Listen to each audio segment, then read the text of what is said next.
So, good morning po sa ating lahat. Ako po ngayon ay nandito po kasalukuyan sa nagmonitor po dito sa likod ng Ayala Mall South Park sa riverways na ito.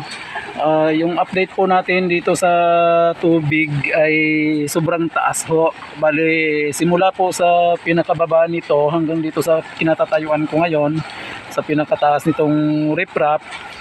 Ang sukat po nung taas ng tubig simula sa tinutungtungan ko na riprap pababa patungo sa tubig ay nasa mga 2 dangkal na lang ng ating kamay, ng ating daliri. 2 dangkal na lang po ang natitirang space nito bago po ito umapaw dito sa pinaka-riprap. So yun po ang ating latest update dito sa riverways natin dito sa likod ng Ayala South Park. So mag-ingat po ang lahat. God bless po. Maraming salamat.